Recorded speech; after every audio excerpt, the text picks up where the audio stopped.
570 KVI, America's first conservative talk station. It's time for a common sense current in a sea of insanity. Are you ready? This is the Ari Hoffman Show. Welcome to the Ari Hoffman Show on Talk Radio 570 KVI, your home for the politically homeless. Streaming at KVI.com and the KVI app. If you want to be part of the most dangerous show on the airwaves, text the Warrior Injury Law Studio line at 206-421-5757. That's 206-421-5757. Coming up this hour, all the fun with the World Cup. Did President Trump say he's sending the feds to Seattle to make sure it's ready to go for the games? But before we get to any of that, time for your daily dose of adrenaline. You want me to stick this into my heart? Are you f***ing nuts? According to the Department of Homeland Security, border crossings are once again at record lows for November. President Trump and the people working under him, like Kristi Noem, have effectively sealed the U.S. border, made sure that we can control and know who's coming and going.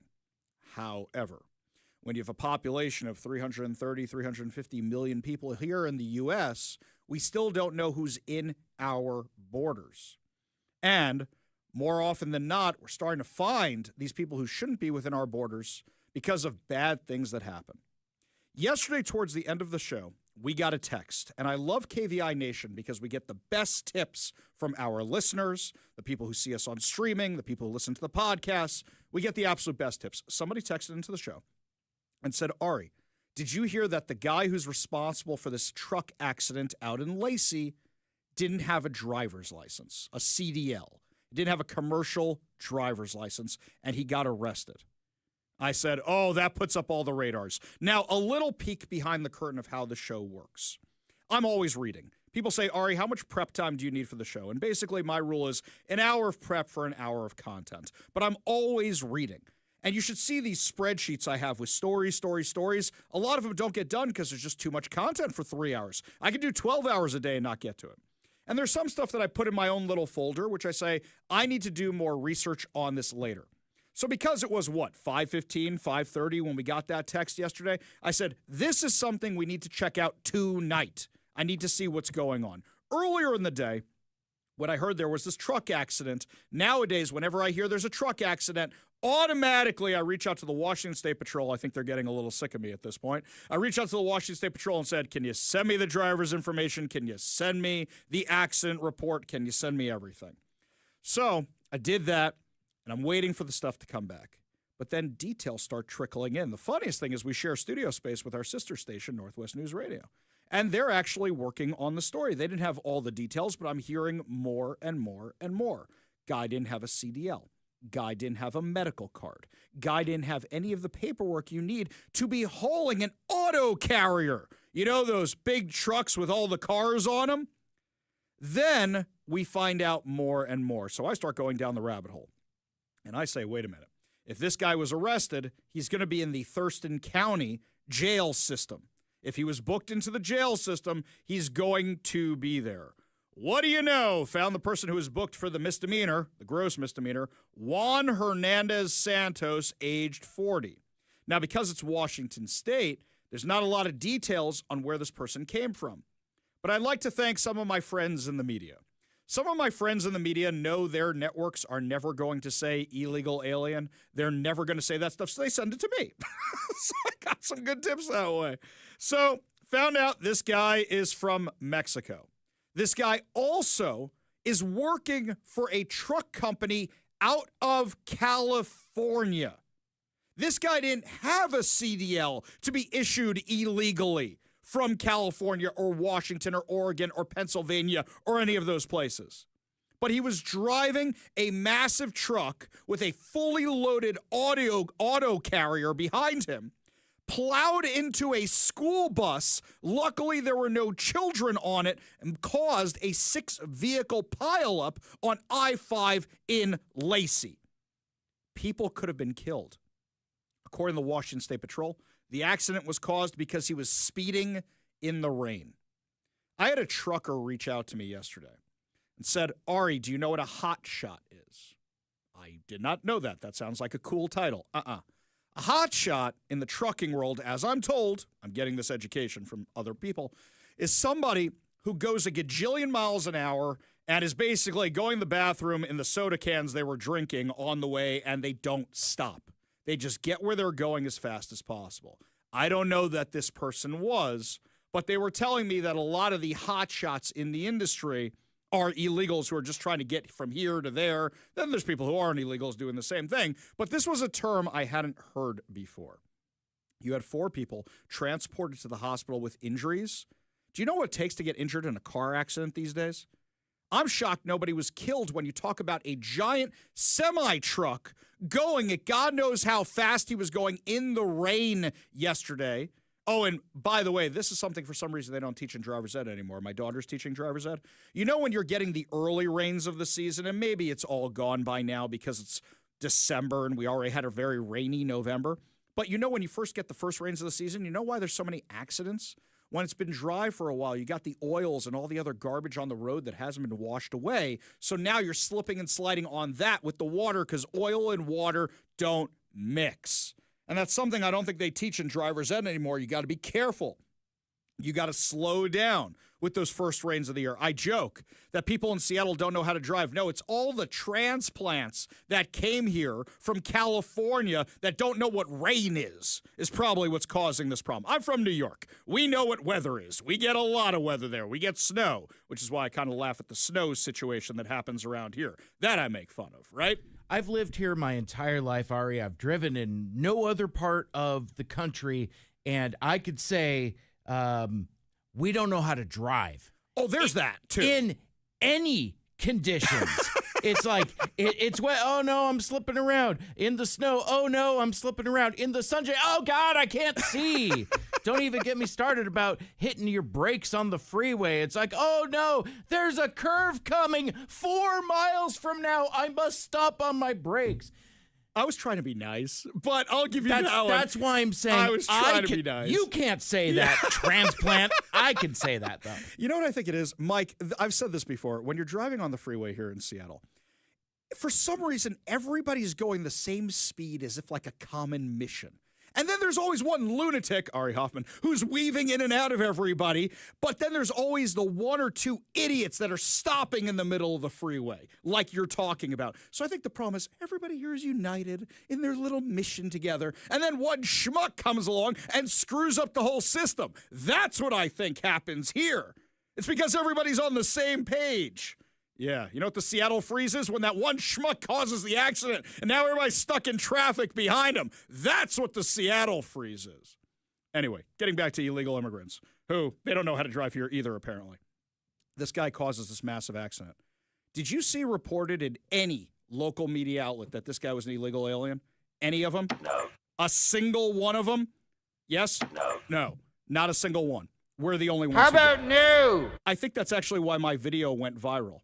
So what happened was Washington State Patrol posted a video of a traffic camera of the accident. I took the video, and then I wrote all the details on social media about what actually happened. Now, Washington State Patrol was actually very forthcoming with a lot of the information. They just stopped shy of saying illegal alien. They said, from Mexico. Like that, we had all the details we needed. Washington State Patrol did a pretty decent job with this. But what happens is I posted that thing at 11:30 last night. Once I had all the information, things don't go viral at 11:30 at night. I wake up this morning, it had 5,000 retweets or whatever else it had going on because it is yet another example of the CDL madness that's happening across the country. Another one. Let's talk for a sec about kind of like the news cycle, because like this is something that happened to us in real time. And again, shout out to the person that texted it in and put it back on our radar, because I saw this story early in the morning and I'm just like, ooh, car crash. Right. You know, I didn't really think much of it. And it wasn't until like 4:30 in the afternoon, we're like halfway through our show. There was nothing there to indicate for me to go back and look at it until all of those details kind of come out. So it's interesting just kind of like how the news cycle goes and how information is disseminated and discovered. But like you're saying, Ari, it's another one. And not unlike our illegal hot dog vendor friends, it's like it seems like there's always more nuance and new chapters to an ongoing story. Right. We'll take this one for a minute. First, it was there's an accident. Okay, accidents happen. Then it was there's a school bus. So for me, for my workload, what I had was there's an accident. Okay, I'm ignoring it. Then there was it's an accident with a truck. Okay, save for later. Then it's an accident with a school bus. Oh, that just got bumped up on my priority list. Then it's the driver was arrested. Then it's the driver didn't have a license. Okay, I need to research this the second I'm off air. Mike knows I hung around last night a little bit longer than I normally do because I was busy digging up the stuff on this because I want to get the information as soon as possible. Guys, we have become ground zero for this stuff in the U.S. Remember Harjinder Singh, who crossed the border illegally in 2018 and somehow got a Washington and California CDL. He got it here in Washington, leveraged it for another one in California, despite not being able to speak English and failing the required test, including the air brake check. That guy was the one who allegedly, even though there's video of it, did the giant U-turn on a Florida freeway, and an SUV plows right into the car because he did an illegal U-turn. Killed 3 people, allegedly, even though there's video of it. We have had story after story after story of this, and it's California, Oregon, and Washington every time. Now, California is where this company is based, which this guy is working for. I hope the feds are raiding it right now. By the way, yes, I did send all this information to the feds. I hope they are raiding it right now. But you know what they're going to find? They're not going to find what you think. I worked in Georgetown for years, and those of you who live in the Seattle area, you know that Georgetown is the industrial area. It's where the Rainier Brewery is. It's where all the truckers hang out. Well, I've said multiple stories about the fact that my business was back-to-back with multiple trucking companies. You know what they all had on their doors? LLC numbers. They all had different companies, which is weird because you think if they're all at this trucking depot, shouldn't they all be the same company? No.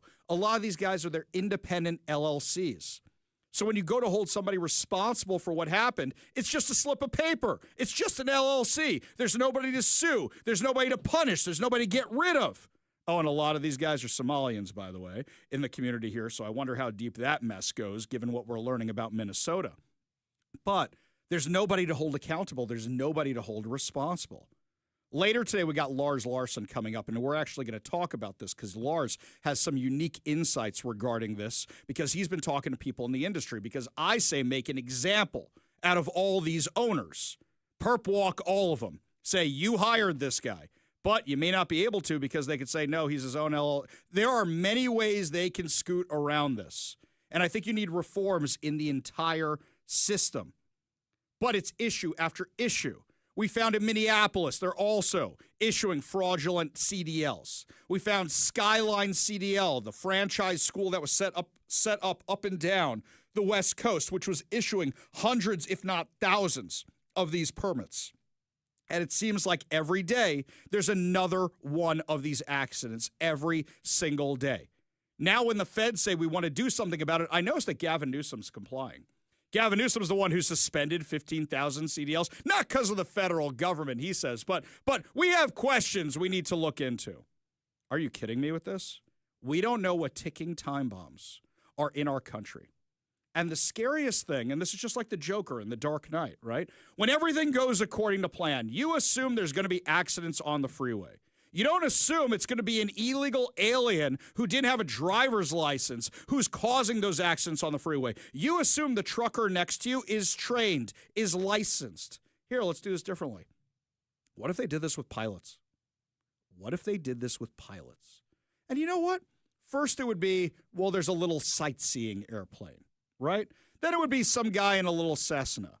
Then it would be, wait a minute, a guy got a commercial license to fly a Boeing 737 and then cratered it because he couldn't speak English or didn't. We know that can't happen because of the rules and regulations. But what if they said, hey, the illegal alien wants to be a pilot.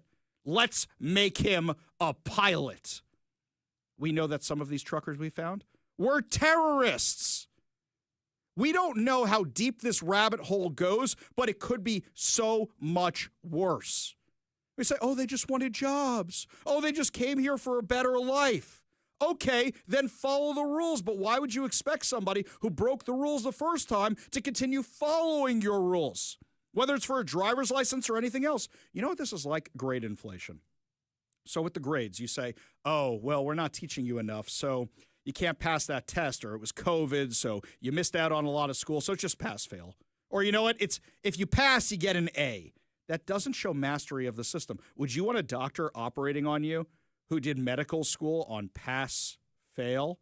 I want to walk into the doctor's office and I want to see where they went to medical school. And well, back in the day, I wanted it to be the Ivy League. Now I really don't. But I walk in there and I want to see that they went to the best medical school, or I don't want them operating on me.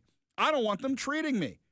We have no idea who's doing this. And I know that anytime I bring up the trucker thing, our phone lines blow up because this upsets the truckers. They're very proud of what they do. And this is making them all look bad. Because now everybody's going to assume that every accident wasn't an illegal alien. Accidents happen, but how many of them didn't have to? This guy was speeding in the rain, didn't have a CDL, didn't have a medical card, didn't have any of the necessary permits, and some company trusted him to move their cars. Let's say, for sake of argument, it was Chevy. Let's just say it was Chevy, okay? We don't know which car company it was. Let's say it was Chevy. They contract with some company. Hey, we got to move these cars from the factory to the dealership. Can you move them for us? So Chevy subcontracts it out and doesn't know who's actually the driver on the thing. We need serious reforms in our transportation sector. Because I know that anytime I'm driving on a freeway, you guys tell me if you do the same thing. Text us at 206-421-5757. These days, when I see a truck, I get away from it as far as possible. It used to be when I saw a U-Haul or a Penske or any of the rental trucks, I got away from those as soon as possible. Because the person driving those, you don't know if they actually know how to drive a truck, or they're just somebody who's moving their buddy's furniture and got the biggest truck they could at the least price they could find, at the lowest price. Now, whenever I see a semi-truck, I am getting the hell out of Dodge as fast as possible. Because I don't know who's driving those suckers. I just don't. And I know for our very proud truckers who love doing their job, who are proud of their work, they don't like this either. Because also they did everything by the rules. It's like our legal immigrants who get mad anytime I suggest some form of some way to give the ones who came here but didn't commit any crimes citizenship, because the legal immigrants did everything right. And this makes them look bad, which is why Biden lost the Hispanic vote in 2024. Why are the Democrats continuing to do this? Imagine if somebody had been killed. God forbid, God forbid, God forbid. Imagine if somebody had been killed in this accident. Then, can you actually even sue the politicians who put these ridiculous policies into place? The answer is no. I wonder if over the weekend we're going to see the same kind of response from this accident we saw in Florida. I think the only reason you haven't seen it yet is because nobody died. What a horrible bar that we have to hit these days. But the fact that this video is going viral for this story of another illegal alien driving a truck illegally. How many more are out there? How many more truckers are out there? How dangerous are our roadways? Something we expect to work. Something we need to work. You're worried about supply chain issues? What if you find out how many of these CDLs were issued illegally? We already know it's tens of thousands. Tens of thousands, and now we don't have the drivers for them. This is a multi-level problem. We don't know how bad it gets. You want to know the nightmare scenario? Let me give you the nightmare scenario. It's the one from The Long Kiss Goodnight with Gina Davis and Samuel L. Jackson, where a terrorist, and we've had this happen before, gets a CDL from Washington, California, Oregon, Pennsylvania, and then they load up a semi-truck with whatever Al-Qaeda or ISIS or whoever wants it loaded with. And then they drive it into a building, or they drive it onto a bridge, or they drive it into a sporting arena. And then we say, we warned you. Please God, please God, please God, that doesn't happen. We don't want it to happen. But I guarantee you, if God forbid it does happen, the politician who authorized a sanctuary city, a sanctuary state, authorized giving driver's licenses and CDLs to illegal aliens will not be held accountable. Lots more to discuss as the show continues, my friends. When we come back, could President Trump say, hey, we're going to send in the feds to clean up those cities for the World Cup? And does that mean they're coming to Seattle? We'll discuss. You're listening to the Ari Hoffman Show on Talk Radio 570 KVI.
Is coming your way. This is the Ari Hoffman Show on Talk Radio 570 KVI. So today in Washington, D.C., at the newly renovated and operated Kennedy Center, President Trump had all the people from FIFA, all the soccer people there, and they're deciding through raffle, through lottery, who's going to be playing each other in the World Cup. I do not pretend to understand any of this because I don't do the soccer. So I'm not going to bash soccer. I assume we're going to get a whole bunch of money into the U.S. because of having the World Cup here. Wonderful, fantastic. But all I know from this thing is it looked like a great event. President Trump got an award that FIFA has created about being a peacemaker because of the amount of peace deals he's done. Plus, they always do something for the host country, for the leader of the host country. You're going to see awards for the cities. Just watch. You're going to see Katie Wilson up there getting an award. This is going to be bipartisan. These see Trump dancing with the village people this time. So for me, it wasn't their best performance. May have been the second best because that was really the best one when you had Trump dancing next to the Indian. Are we allowed to call him an Indian? Can we call him a Native American? Anywho, that was one of the best parts. So what happens while President Trump is talking to the media?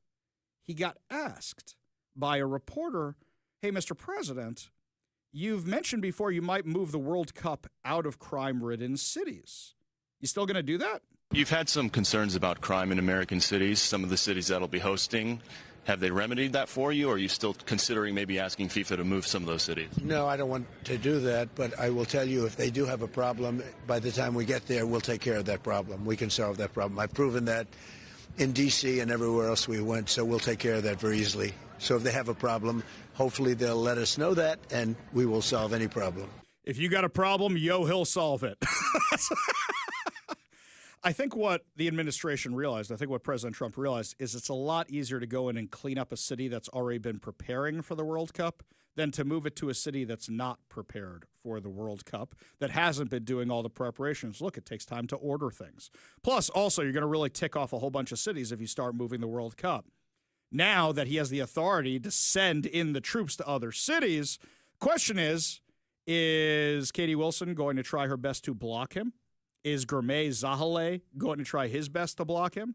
Is Bob Ferguson going to try his best to block him? I can see that happening. Do you think things in Seattle are getting better? I keep seeing all these reports. Crime is down in King County. Crime is down in King County. And yet I see all this news about crime more often than I was before.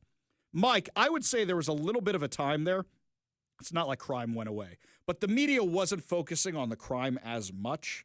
The media was focusing more on human interest pieces. It seems like the media might have realized nobody wants to read human interest pieces and give us the blood and guts and gore, or is it that there's more blood and guts and gore happening?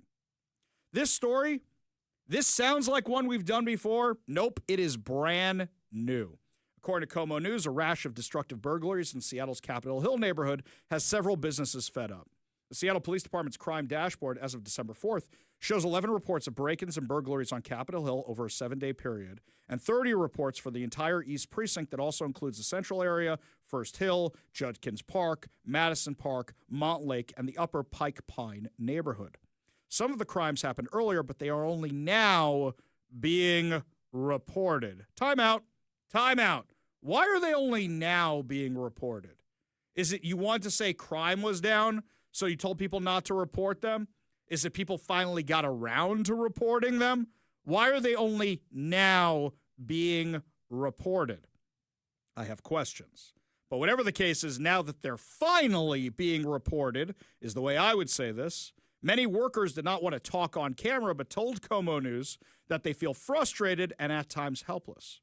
Security footage captures a burglar making a beeline for the Oxburger restaurant's cash door, getting in and out the busted front window in seconds. The popular restaurant off Madison and 16th is using insurance to pay for a new entrance. Whoa, you're not using Bruce Harrell's fix your window money?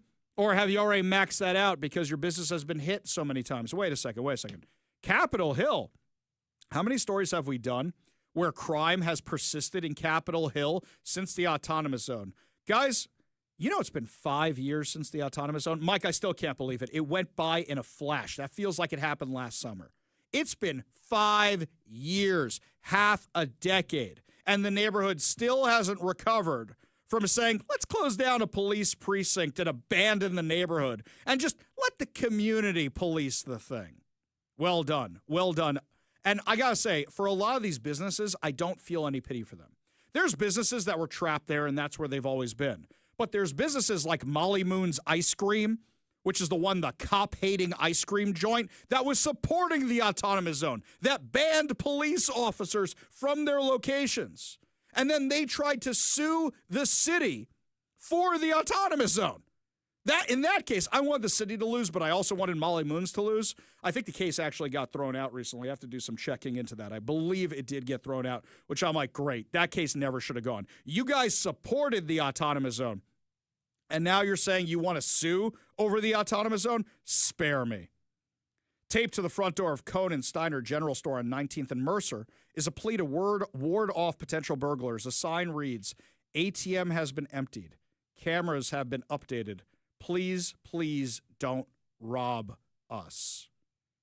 Guys, I know that's kind of like a joke, haha, funny, but this is the kind of stuff we used to see in San Francisco. Do you know what San Francisco snow is? San Francisco doesn't get snow. Do you know what San Francisco snow is? It's the glass you find when your window's been shattered on your car. I've been calling it Seattle snow for a while now, but we actually do get snow from time to time here. Are you surprised by any of this? A half mile away on the 500 block of Broadway East, La Coquina has boarded up a window and set up chicken wire for added security. The general manager off camera said 2 people broke in on November 23rd using rocks and restaurant tables and got away with arms full of liquor bottles. He's getting $800 from the city for the storefront repair fund and hopes to avoid becoming a repeat target. Mike, you and I enjoy a good drink every now and again. If somebody stole the alcohol from your bar, it's going to be a lot more than $800 just to replace that. Never mind the window. This is exactly what I've been talking about. The windows are $5,000 to $10,000 a piece. And then you got to replace whatever got broken inside the store too. I got to say, all this that's happening around here, for Seattle businesses to qualify for the grants, the damage had to have happened after July 24th. And the grants do not cover graffiti or lost or stolen property. They just cover the glass and only up to 3 incidents per business. That's it. Only 3 incidents. You think that's going to be helpful at all? You're not dealing with the real problem. Remember when Ann Davidson first got elected And she revealed this report that the majority of crimes in our area were being done by the same 100 prolific offenders. How come we never heard what happened to all those prolific offenders? Did we prosecute them more? Did we keep them in jail? Did they not get prosecuted? Or was it just the same revolving system? As I've said many, many times, whoever ran Ann Davidson's campaign should never work in politics ever, ever again unless they were working for the other person against Ann, because then they did their job beautifully. But whoever is working for Ann Davidson in PR and for her campaign should never work again. I want to know what happened to all those prolific offenders. You literally listed them by name. You gave out an entire report of these prolific offenders who are responsible for all this. What happened to them? If they were all arrested, great. Who are this new crop that are creating all the problems? It is crime after crime after crime around here. On Saturday night, I was sitting at home, and I saw on the news that there was a high-speed pursuit involving a black Dodge Charger. I'm like, not me. It's not me. And it's not the Belltown Hellcat, but it is in South Seattle, and it is going out to South Center, my usual spots. So what's going on here? We had them. They opened fire on police officers. Then we found out it wasn't a Dodge Charger. It was a Durango that they had stolen. Court records reveal new details, according to Como News, linking a teen accused of being involved in a shooting at Seattle police officers over the weekend to multiple crimes in Pierce and King County. The 16-year-old boy was arrested, along with 3 teenage girls, ages 15 through 17, Saturday night after leading police on a chase down I-5 into Tequila. According to court records, 2 of the 4 teens arrested have a prior criminal history, including a 15-year-old girl for robbery in Snohomish County, a 16-year-old boy who has priors for robbery, being involved in a prison riot, and a murder in Tacoma. Now, why is this person out of jail? Oh, it's not their fault they grew up with the color of their skin. Oh, it's not their fault they grew up poor or whatever else it is. But because of this suicidal empathy, where we continue releasing prolific offenders, I don't care how young they are, there is such a thing as a bad seed. But murder? They were in for murder, and you released this person. I don't care how young they are. Somebody else doesn't get a life because of them. Why do they get a life out on the streets? Well, Ari, I am now retroactively more terrified than my wife and I were on Saturday. I haven't had a chance to talk to you about this week. The end of this story happened basically in my backyard. You know, it's funny. I've been meaning to talk about this story all week, and I keep forgetting to every day or something else comes up. And I'm thinking to myself, as I was watching this unfold, I'm like, didn't this happen in SeaTac? I should really ask Mike about it. Because it started in my neck of the woods and ended in yours. Exactly. So basically, the Durango takes the exit to go to my house. That's horrifying. So and Ari, you've been to my place. There's a school and some play fields. Sure. Every single police officer and sheriff in the entire county, it would seem, descended into my neighborhood. I had 3 cruisers at the end of my cul-de-sac.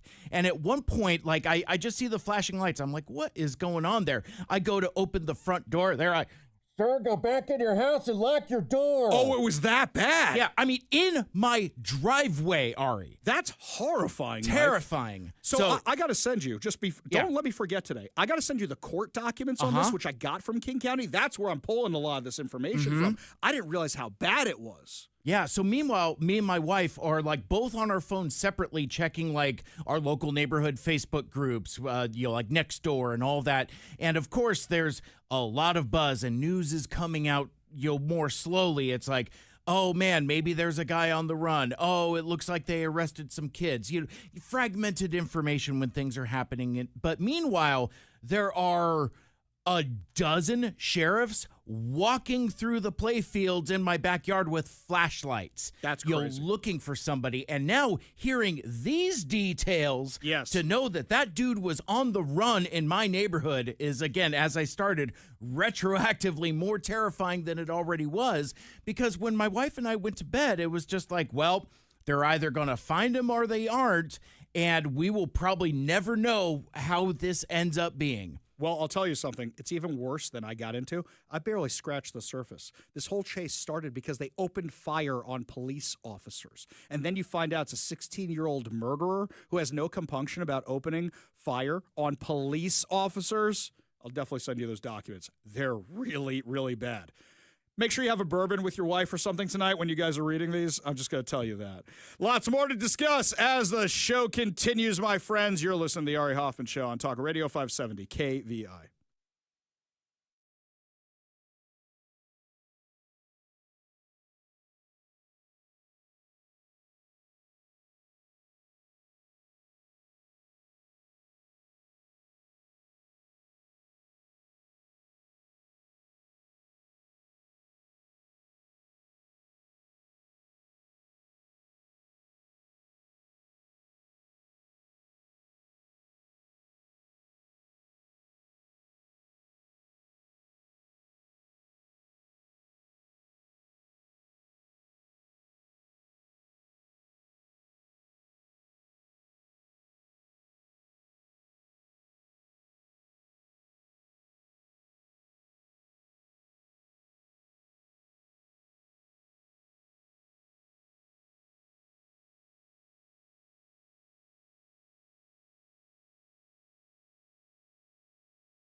Slimy and corrupt. Yeah, sounds like DC. Time to wade into the swamp with the Ari Hoffman Show on 570 KVI. As more and more is being uncovered about the fraud in the Somalian community in Minneapolis, Minnesota, we know that it's Ilhan Omar's district. Yesterday, the Daily Wire had a whole expose out where they did the research and they found out how many of these people were tied to Ilhan Omar. It looks like it's a lot worse than that, though, my friends. The New York Post has a new article out, and this, basically the headline is just, what did she know, when did she know it, and it's from Chadwick Moore. U.S. Representative Ilhan Omar's close ties to the $1 billion welfare scam in her Minnesota congressional district are being uncovered. Omar held parties at one of the key restaurants named in the fraud, knew one of its now convicted owners, and one of her own staffers has been convicted, both for stealing millions. Now, let's give benefit of the doubt, even though she doesn't deserve it at all. There was a guy who donated to my campaign when I was running for office, Mike, and we don't do background checks on everybody, and the lefty psychos go, oh, he's a convicted this, he's a convicted that, and we return the money. Took 2 seconds, right? It was one guy, one time, immediately, had no idea who it was. Check came in. I think it was 24 hours. I think we had the money for 24 hours. I get how these things happen in politics. You're getting all these donations in. You don't necessarily check everyone that comes in. As long as it complies with the PDC filing, that's all you care about. Do you have their address? Do you have their employer? Okay. One of my donations had that problem with it, right? And then what about this? Hey, somebody who donated a lot of money to your campaign. You know, I'd really like for my nephew, brother, sister, you've become kind of close. They volunteered on your campaign. Can they come work for you? I understand how those things can happen in politics. I'm not saying they should. I understand it.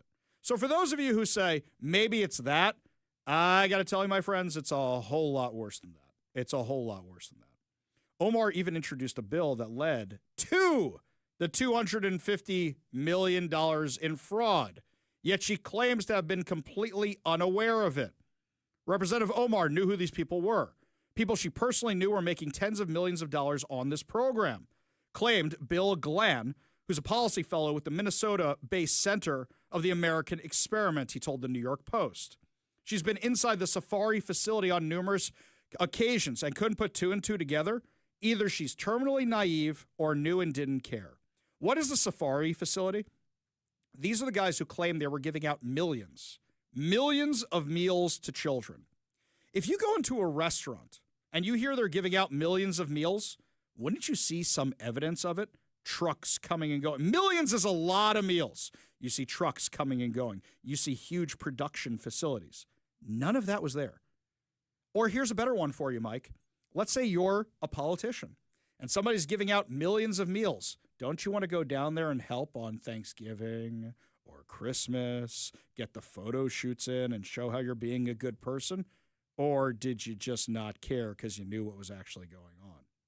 Around $250 million was handed out by the Minnesota government to provide meals to school children during the pandemic from 2020 onward. Instead, it was pocketed by corrupt business owners, including Salim Ahmed Said.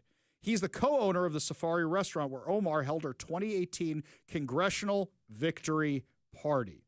You know, normally those are nicer places, right, that you hold these kind of parties at for high-end donors. Well, now we know where the money was coming from. Said was found guilty in August of stealing over $12 million for serving 3.9 million phantom meals. They never existed. He blew much of the money on a $2 million Minneapolis mansion and $9,000 a month shopping habit at Nordstrom's. Okay, I've been to Nordstrom's. I go to the rack, clearly, right? But how do you blow $9,000 a month at Nordstrom's? And you're a dude. Omar has not been directly linked to the scandal, according to prosecutorial documents. Her office did not respond to a request for comment from the New York Post. The meals were made possible by the 2020 Meals Act, which was introduced by Omar and passed with bipartisan support. Most of the money in Minneapolis was funneled through the now defunct nonprofit Feeding Our Future. It allowed both nonprofits and for-profit businesses to be reimbursed with taxpayer money for feeding kids by dramatically loosening oversight, waiving site inspections, and allowing bulk take-home food with almost no verification. As the scam was going on in 2020, Omar appeared on video at Minneapolis' Safari restaurant to praise the program. Stop. Right there, she's guilty, in my opinion. I'm going to tell you why. If you go for one of these things, and I said you do it for the photo op, you're praising the program. Where's the program?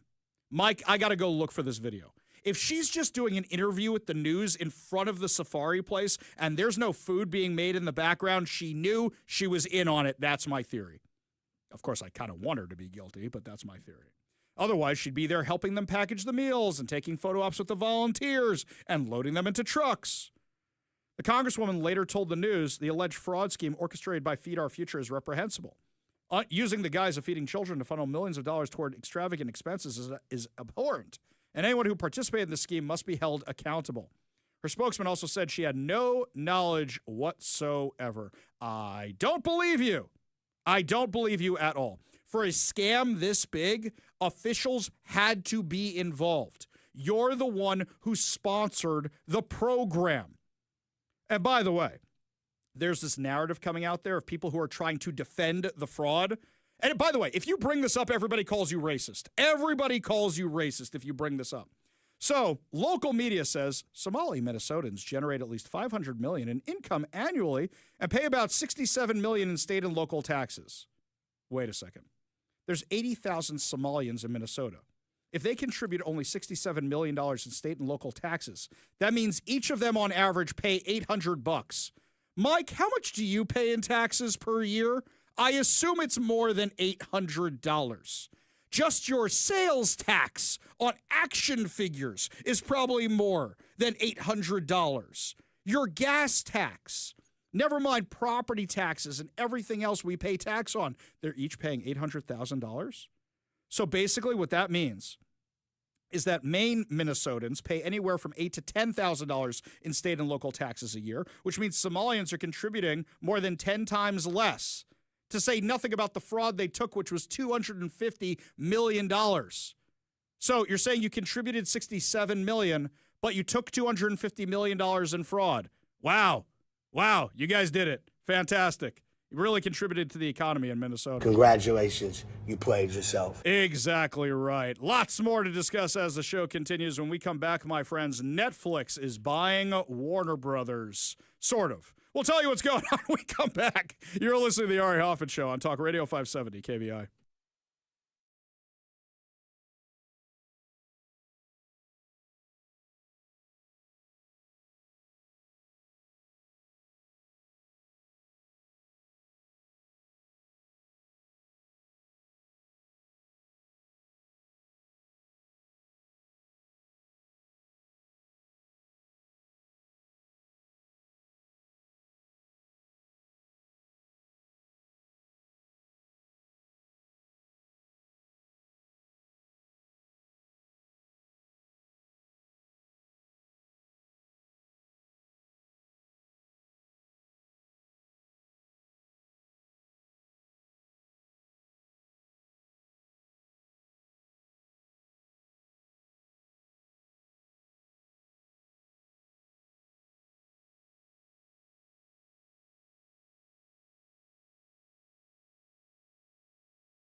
KVI wants to make sure you're never canceled. It's time for the Woke Report. So wake me up when it's all over. It's the Ari Hoffman Show. CNN anchor Jake Tapper falsely told his audience that the suspect in the D.C. pipe bombing was white yesterday. Give a listen. Capitol attack. Brian Cole Jr., a 30-year-old white man from the D.C. suburbs, is charged with transporting an explosive device in interstate commerce and with malicious destruction by means of explosion. CNN observed local and federal law enforcement outside his home in Woodbridge, Virginia this morning. Yeah, he's a black man. Not that that really matters, but to CNN it does. Does CNN ever say when it's a black man? Does CNN ever say when it's a Hispanic man? Does CNN ever? No, it's just a Washington man, right? When it's illegal alien. That's the only please, time. a sweet cherub-faced Washington man. that's he may what be it hungry. Is. Right, exactly. But they were so eager to say it wasn't a person of color. They were so eager to say that, right? That was the thing. They flat out lied. I noticed during the entire segment, they didn't put up a picture of the guy, and they had the pictures by then. Everybody who you're seeing with that image, it's superimposed over the news there. But that's CNN, right? Don't want to look like we're racists for saying this guy happens to be black who committed this crime. Unbelievable, crazy stuff. Now, people are worried if Warner Brothers is going to go woke because they are getting bought, if the deal goes through and if it's approved by regulators, by Netflix for $82.7 billion. Now, we all know that Netflix has woke garbage on their platform. They also have action garbage, which I kind of enjoy. They have comedy garbage, which I enjoy. Netflix, lots of garbage. Lots and lots. Look, there is a show I watch, Rust Masters Car Masters, whatever it is, from Rust to Riches. It's a car show. I love this stupid show. It is garbage. It is absolute garbage. I love that stupid show. I can't even tell you the name of it, but I like that show. Car Masters from Rust to Riches. Love that show. Very stupid. Anyway, they've got garbage for everybody. So people say, is Warner Brothers going to go woke? Well, if Batman and Robin's relationship changes, then you know they went too woke, right? But my real question here about this is, does it mean our movies get worse? Do we just make everything for streaming now and occasionally it gets thrown up on the big screen?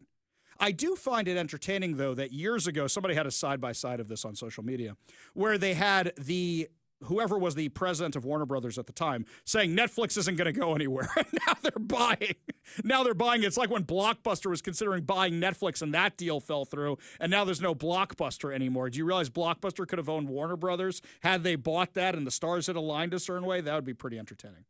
Do you really care about this? I'm kind of curious what you think. 206-421-5757 for text today. But, Mike, you probably have some thoughts on this. I just worry our movies are going to be trash. Yeah, and unfortunately, that is kind of where I'm sitting, because Netflix has been an advocate for, obviously, home video exhibition. That's basically the forefront of their model. Like, they will choose to put out movies theatrically for awards consideration, because like to be considered for awards you have to have a certain window of theatrical exhibition. But the president of Netflix has said multiple times that he's an advocate for narrowing the theatrical window even more, and that home video is very much the future. And through the entirety of the time of the Ari Hoffman Show and the time that you and I have spent together, and we've had a lot of conversations about movies, and I still keep thinking I want to do that Matt Walsh-style documentary, What Is Even a Movie Anymore?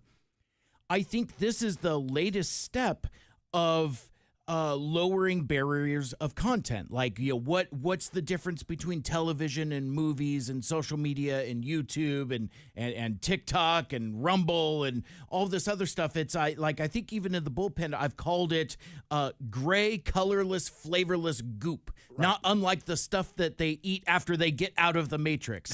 That's kind of the state of content. We had a coworker, previous coworker, that said, well, it's just content, bro. Right. And that statement has rung with me ever since he said it. And I look at how content is just kind of becoming very homogenized and very much the same, where there's no difference between movies and television anymore.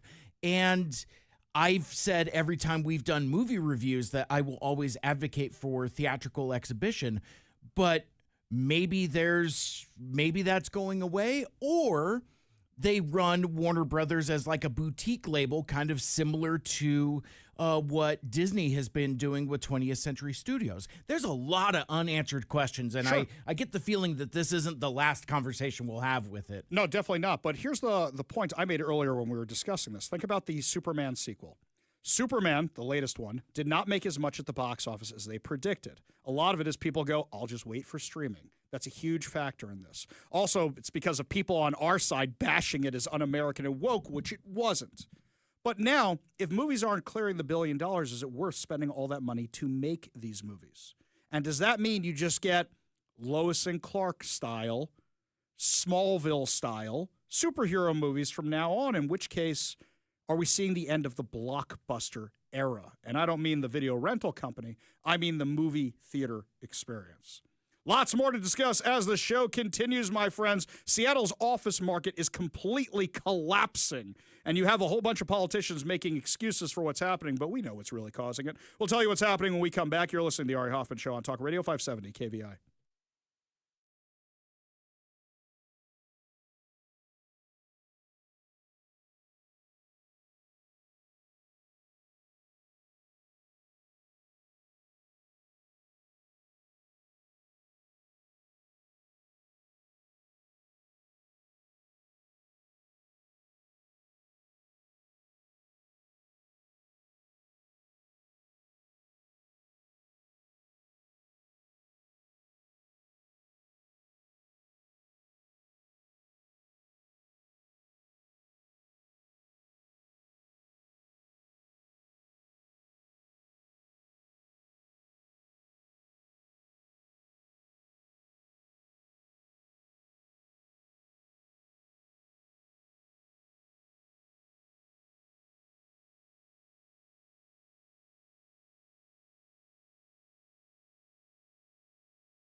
570 KVI, America's first conservative talk station.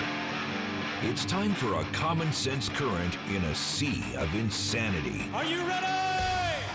This is the Ari Hoffman Show. Welcome to the Ari Hoffman Show on Talk Radio 570 KVI, your home for the politically homeless, streaming at KVI.com and the KVI app. If you want to be part of the most dangerous show on the airwaves, text the Warrior Injury Law Studio line at 206-421-5757. That's 206-421-5757. Coming up this hour, Representative Chris Corey is going to tell us if that income tax has any chance of passing in the Washington State Legislature. But before we get to any of that, this is the season when I'm getting tons of press releases sent out by random survey companies. Who sells the best Christmas present? What city is the happiest city? I got the most garbage one the other day, Mike. Apparently, we're one of the happiest cities in the country, the least stressed cities in the country. I said, I want to know what you're basing this on. And you know how I know this is a BS thing? I replied to that one. Mike, you get the same emails I do. You get this nonsense. So I got the one, Seattle's the least stressed city. And I just replied back. I said, can you show me the data? That's all I asked for. Show your work. I'm the math teacher from 3rd grade. Show your work. They haven't gotten back to me. Usually these guys can't get back to us fast enough. Normally it's, we have expert Jim Bob, and Jim Bob's going to come on the show and tell you all about this. No Jim Bob. None of that at all. So I saw this one here. Seattle ranks as the 10th most congested city for traffic in the U.S. Now, a lot of you are probably sitting there going, yep, they're right. Traffic is terrible. Traffic is really, really bad here in Seattle. Mike, I know you and I don't have normal schedules like other people do. I mean, I'm driving in around 11 o'clock every day. I'm leaving around 6:30. I'm driving around then. I kind of miss most of the rush hour. But it feels to me like I'm not seeing the rushes I used to see around these times of days. It seems like it has dramatically gone down, and it's not because it's December. I'd say it's the past 6 or 7 weeks it's dramatically gone down. And I factor that in to the report we did the other day, which say that a taxpayer is moving out of Seattle every 30 minutes and moving out of Washington State every 30 minutes. So I'm wondering, are they basing this on old information from last year, let's say? Is it the taxes? You're finally seeing them happen on the roads? I don't feel as much congestion as I used to when I'm driving. I really, really don't. In fact, I see it worse on the weekends with all the ridiculous construction they're doing than I do during the week. And I'm really trying to figure out what's going on. Now, granted, on the city streets, they're a nightmare. City streets, absolute nightmare because of the bike lanes and the speed bumps and all that. My commute time has gone from 20 minutes to 40 minutes to get here because of all that. It is backed up so many places, and then we're diverting onto streets that are non-arterials and zipping along. It's a mess. It's an absolute mess. It's like the Seattle Department of Transportation has done everything they possibly can to make your commute worse. But then you have a survey like this, and I'm just not seeing it. Now, maybe some of you are yelling at me like, Ari, try to drive to Tacoma and you'll see what's going on. But I'm not seeing it. I'm just not. Now, this is a story I've been hinting at all week because it's really bothering me. Representative Rick Larson and Representative Burgess Owens introduced the Transportation Assistance for Olympic and World Cup Cities Act. The proposal would authorize $50 million annually to help cities upgrade transportation infrastructure in preparation for major international sporting events. Larson, our very own congressman from here in Washington, said strong federal support is key to the 2026 FIFA World Cup.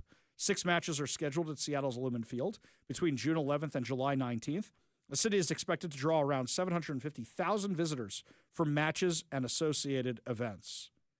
Quote, the World Cup needs world-class infrastructure to ensure teams and their fans can safely travel to and from every game. He said, noting that host cities, such as Seattle, could use the money to improve roads, transit routes, and sidewalks ahead of the tournament. Stop. Full stop right there. Okay.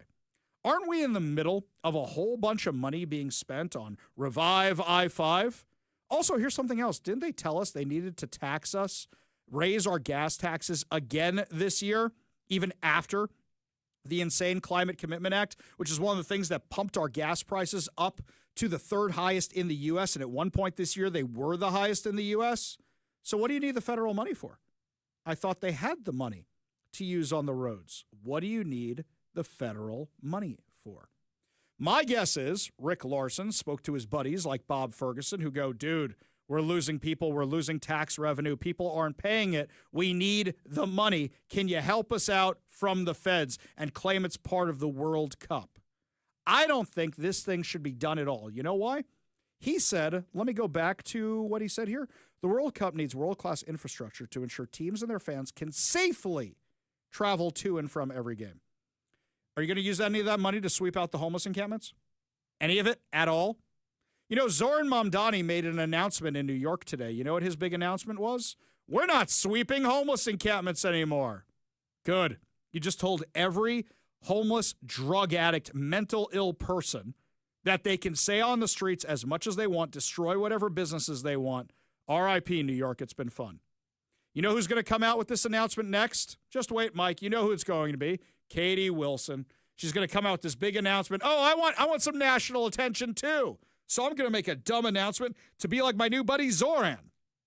I want Zoran to retweet me. So I'm going to come out with something stupid like that. Just watch. Just watch.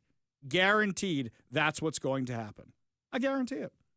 So what happens? You're spending all this federal money now. And you know what? The feds may actually go for it because they're all obsessed with the World Cup. President Trump had that big event at the Kennedy Center today, got that nice award, wants to put on a good show.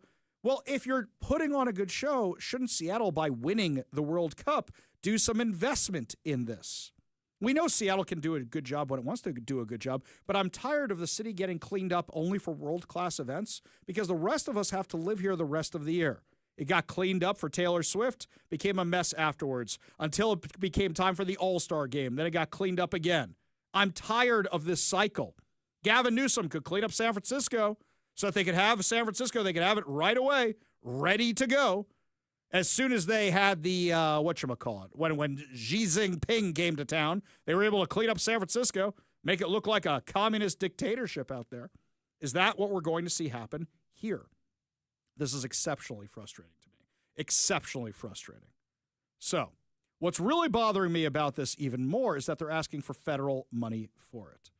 And I don't think we should be spending it at all. Let me know if you think we should be spending the money. Text us at 206-421-5757. That's 206-421-5757.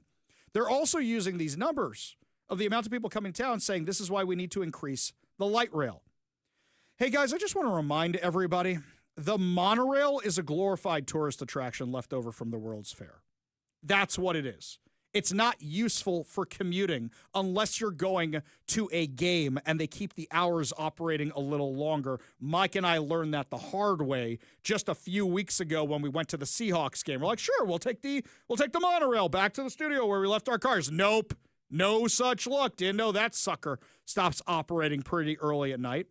It's leftover. It's a relic of the World's Fair. It only goes to two places, Seattle Center and Westlake Center. That's it. I know it was meant to be used for more, but that never really happened. That's it. It's a glorified tourist attraction. So we're going to expand the light rail, expand the light rail, expand the light rail. It's going to be like the episode of The Simpsons with the monorail, where they go visit the city that had the monorail. It's just kind of hanging there after the disaster. And you wonder, where'd all the people go? If people are continuing to move out of here and the roads are clearing up, and the big conversation was, oh, light rail is going to take all this pressure off the roads, then what do you need the money for the roads for? Wait, what do you need the money for the light rail for if there's not as many people coming anyway? These guys are addicted to spending. That's what's going on. And they're not seeing the writing on the wall. Meta has abandoned new sites in Bellevue. Meta has said they are not expanding. I was actually reading this from the Downtown Bellevue blog, and Downtown Bellevue blog was doing a great job saying, well, first they took this block, then they took that block, then they took this block, and these are the blocks they were planning on expanding to, but now none of that's going to be happening.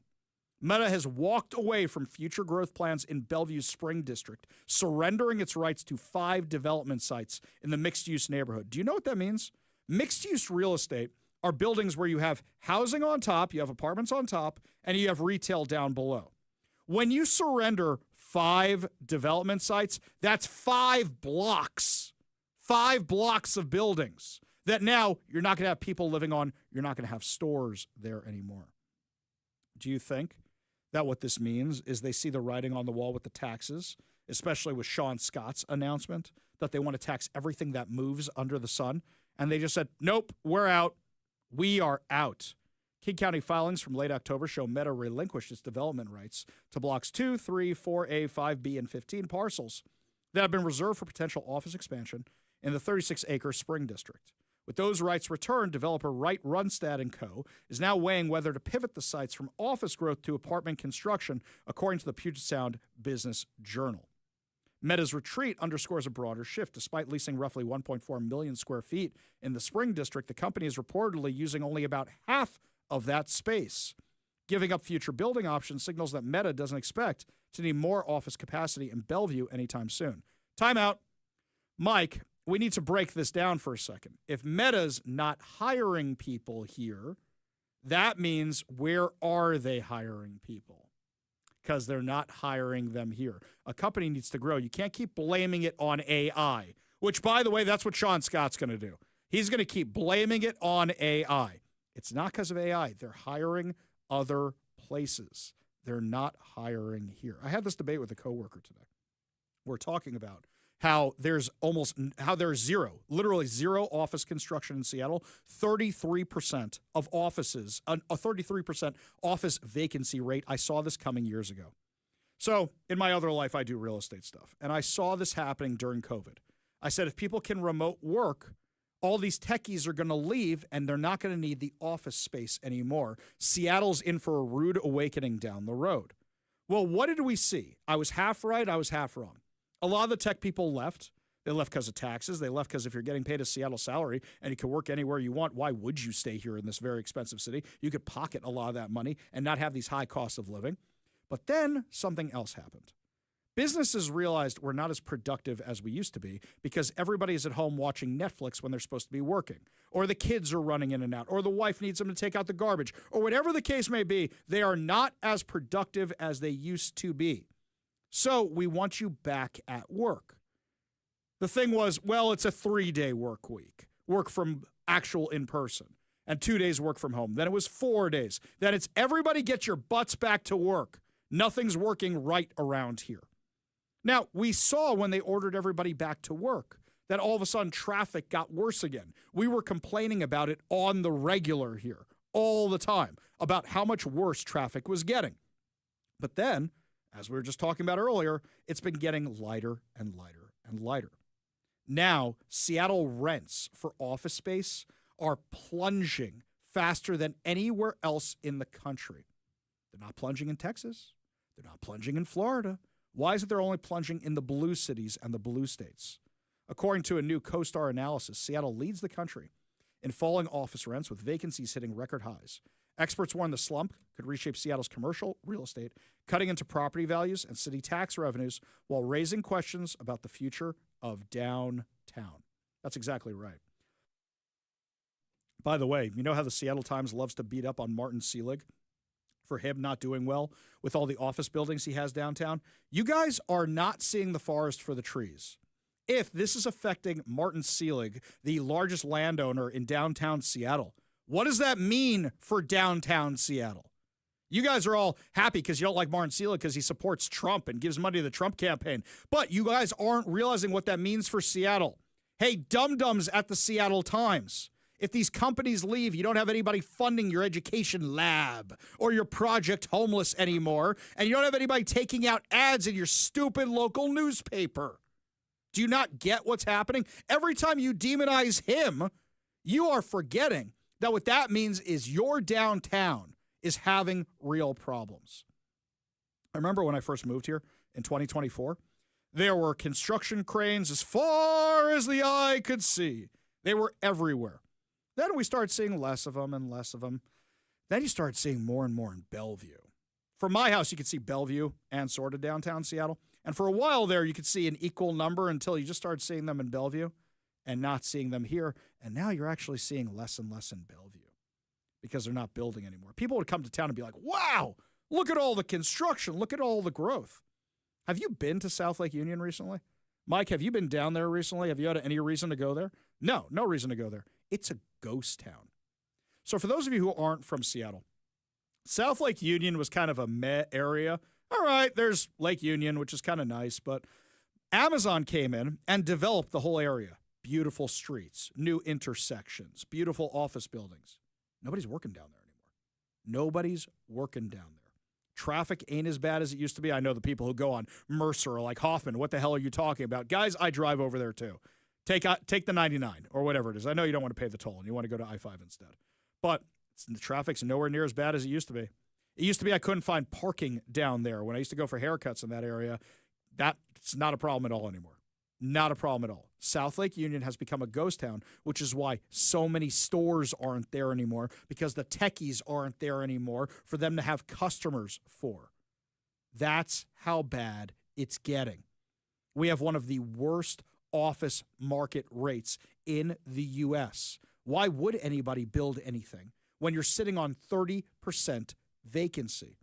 And people like Sean Scott want to tax us more? Are you out of your minds? Do you know how many more companies are going to leave? Here's something else. Look at the last normal people vote here in Seattle. I would say that was in 2021 when you got a Bruce Harrell, you got an Ann Davidson, you got the more normal people on the Seattle City Council, but it was still a bunch of lefties. I always said that. But at least they didn't pick the rabid socialists in 2021. You think a company is going to say, well, we're going to move back to Seattle hoping this time they're actually serious about fixing everything? No, because it took one election cycle for Seattle to go, bring back the socialism. Let's do it. You think they're going to invest all that money in infrastructure? You think they're going to do it? By the way, I have a very serious question about President Trump and the CAFE standards and what he's doing with the cars. Look, the other day, we were thrilled, absolutely thrilled, when President Trump said he's getting rid of all these ridiculous CAFE standards. Really. We were thrilled about that. Basically, it's all these ridiculous carbon standards on cars and saying that you have to, the Biden administration, which was saying they have to get this many miles per gallon. There's so many things wrong with that. Do you know that a lot of car companies are losing money on the EVs that they're making? But they have to make a certain number of vehicles that are getting X amount of miles per gallon, so they had to lose the money on those so they could sell and make money on the other cars. That's stupid. People will buy the cars they want to buy. Today, President Trump announced they're going to do mini trucks. I don't know if you've ever traveled internationally. Oh, wait, hang on. Let's do this. For Your Eyes Only, the James Bond movie. You know the little mini yellow car that Roger Moore is driving all over the place? You travel abroad, you travel to Europe, those things are everywhere. You travel to Israel, those things are everywhere because these places were not built to accommodate cars. So they have smaller cars. Well, now imagine trucks that are that small, right? They're not hauling huge loads, but they're for workmen. You don't need the big trucks like we have here in America. So they have these small guys. Now they're going to start selling them here, which is great because they're going to be more affordable for people. That's good news. Beforehand, they didn't get the right gas mileage. That's all it was, so you couldn't sell those suckers here. This is great news. But all these companies making this investment in America, I'm thrilled about it, don't get me wrong, but you're converting over entire lines from EV to gas-powered, back to EV, back to gas-powered. How long until companies just say it's not worth investing in America anymore because what if a Democrat gets elected? Let's throw this out for a second. What if the Democrats win the House in 2026 and then win the White House in 2028? Whoever that president is going to come in and by executive order undo everything Trump did. How many of these companies are going to say, you know what, we're tired of playing this game? We're tired of playing this game. Joe Biden didn't even know what he was signing. President Trump had this good line the other day about Joe Biden when he was talking about the CAFE standards. The man operating the auto pen, and I'm sure there are more than one because I think some of the people can operate it themselves. Some of the high-level people operate it themselves. They would just go in and sign his name with an auto pen onto very important documents, not only pardons, but policy, maybe CAFE standards, okay, as an example. Who signed CAFE? If you ask Biden what's a CAFE standard, he would have absolutely no idea. He'd say, where is the CAFE located? The guy didn't know anything. Trump's not wrong on that. But how much longer are American companies going to play this game? I know we're seeing a big boom right now. But you do realize that if Democrats win the next couple elections, these companies are going to do what they did when Biden got elected. Ship that production out of the country and then not come back. Seattle's already at that place. Amazon rolled their dice. They tried to fix this in 2019. They tried to fix this in 2020, and there was serious backlash against them in the entire city. And they said, that's it, vamoose, we're out of here. Now, what if they leave the state? What if Boeing leaves the state? What if other companies leave the state? Then you're in massive, massive trouble because they ain't coming back. Lots more to discuss as the show continues, my friends. When we come back, true crime. Holy cow. They keep telling us crime is down around here. Not so fast, my friends. We'll tell you what's actually going on when we come back. You're listening to the Ari Hoffman Show on Talk Radio 570 KBI.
I saw the other day that Tamer Abu Zaid had his initial hearing before the King County Council. And what this is when they're going to renew somebody for a term of an appointed position, they bring you in and say, hey, what'd you do well? What'd you do badly? What'd you not do great? The thing was about an hour long. Somebody, our friend Transit Joe, sent me the video of it. Watch the whole hour of the thing. Tamer Abu Zaid is a guy who's in charge of oversight of law enforcement in King County. This is a guy whose entire social media is filled with how much he hates cops, filled with how much he hates officers, how much he hates Jews, how much he hates white people, how much he hates Christians. This guy never should have gotten the job in the first place. But now he definitely shouldn't be renewed for the job. The questions they asked him from King County were pathetic. Absolutely. I kept waiting for somebody to go, hey, dude, what about your social media? Instead, they asked one time about one post from the actual official Office of Law Enforcement Oversight. They asked one time, hey, do you think you really should have posted that? Nothing about the anti-Semitism, nothing about the racism, nothing about the anti-law enforcement, nothing at all. It's pathetic. Then again, who's sitting in the room?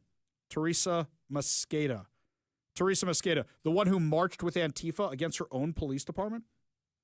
We have file after file after file, an entire investigation was done on this guy. They said they should change the rules of ethics of how they operate in that office. They should change the law about how this office operates because this guy's behavior was so abysmal. By the way, noticed also Homeboy don't look so good. Looks like he's been packing on the pounds a little bit. I'll just say he's taking up a lot of space in that chair than the last time we saw him in person. I mean, holy cow. But this is a guy who celebrated the October 7th massacre on social media.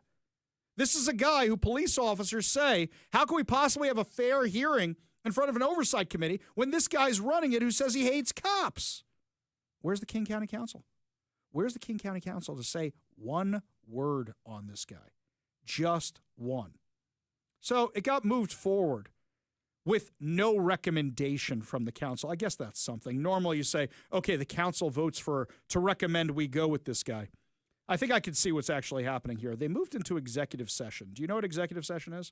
It's when they go behind the scenes and say, you know what, we're going to take a break for a few minutes and talk amongst ourselves. I wonder if those discussions were had amongst themselves and nobody wanted to be on the hook for actually recommending this guy. Well, guess what? There's going to be a vote coming up. There's going to be a vote coming up about, I think it's in January, about whether or not to reappoint this guy. And then you all go on record whether or not you're standing with everything he said. Because it's been well documented in multiple media outlets, not just me, but my competitors, nationally, internationally. Everybody knows about this guy. And you're going to put your stamp of approval? This is the guy who's overseeing law enforcement? Do you think that's going to help you recruit more police officers? Just asking for a friend. You think that's going to help you recruit more police officers, especially when so many people are moving out of here? We're at the lowest amount of police officers we've had since 1991, and our city's grown exponentially. Well, I know what you're going to say. Well, Ari, it's no big deal. Everybody's leaving anyway. Didn't you just talk about that in your last segment? Yeah, at one point. We'll be back to the population we had in the 1990s. Yeah, and you go to South Lake Union, you'll be like Will Smith and I Am Legend. You could just drive around there hunting deer because none of the tech workers are there anymore. But you got your whole city to yourself. Hey, Mike, that might be fun for drag racing. I didn't think about the fun we could be having with this. It's like when I taught my son how to drive. And we were driving around downtown Seattle during the pandemic when nobody was out there. Best driving practice he ever could have gotten. But Katie Wilson will likely follow the model of Zoran Mamdani, as I mentioned earlier, where now he has pledged to stop all homeless encampment sweeps. If Katie Wilson does the exact same thing, that means cops are going to be dealing with this stuff more often. Think about Ballard Commons during the pandemic. For those of you who don't know about Ballard Commons, it's a beautiful park. They put tons of money into it, invested all money in the splash park, and then promptly let the homeless drug addicts move into it. And on the regular, they were moving homeless bodies out of the encampment because they had overdosed and other awful things were happening in that encampment. And it's surrounded by apartment buildings. Surrounded by apartment buildings. So this was happening in the middle of a residential neighborhood in a place where kids were supposed to play. If Katie Wilson makes the same pledge, in fact, they're already banking on her making the same pledge. I wonder if this was pre-scheduled before the election. According to Como News, a growing homeless encampment is scheduled to be cleared out today at Seattle's Mount Baker neighborhood, and people throughout the city are wondering how Mayor-elect Katie Wilson will approach the crisis once she takes office in January. The encampment, scheduled for removal, is along 26th Avenue South between South Holgate and South Plum Streets. Roughly 15 tents and structures are set up along the edge of a property that houses the American Red Cross facility. I wonder how many times they've been broken into. Oh, yeah, here's something fun. You know, a lot of the blood donation facilities, you don't go there to donate blood. They're the ones who store the equipment to donate blood. They get broken into all the time because these addicts are just looking for needles. They hired their own private security. Seen it myself.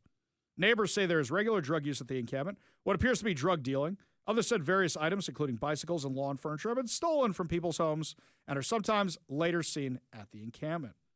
People also have their doubts about the effectiveness of clearing away these encampments. Past efforts to remove people living on the streets have resulted in the same tent showing up a block or two down the road. Como News has reached out to Mayor-elect Wilson to understand how she will approach the crisis. Her spokesperson said she was not immediately available, but is committed to deep outreach and broad buy-in of viewpoints from throughout the community. That means they're not going to do anything about it. Spokesperson also said the mayor-elect will approach the homeless crisis seriously as a crisis. During her campaign, Wilson criticized Bruce Harrell for his efforts to actively remove encampments in city parks or when they blocked public spaces. In fact, she said she had no problem whatsoever if they want to set up inside the public parks. Wilson called Harrell's sweep strategy a cosmetic fix that doesn't solve the issue. Well, because the problem was Bruce Harrell was just bumping them from one place to another. So you don't even want to do that. You just want to say, leave them where they are. Don't move them at all. Just leave them where they are. That's going to be great. You think overdoses are going to go up around here? You think homeless deaths are going to go up around here? I guarantee you they will, with all these people sleeping out in the elements. And you know what else? You're going to attract more people from out of town because they just go where they don't get hassled. They go where they can get free stuff from the city.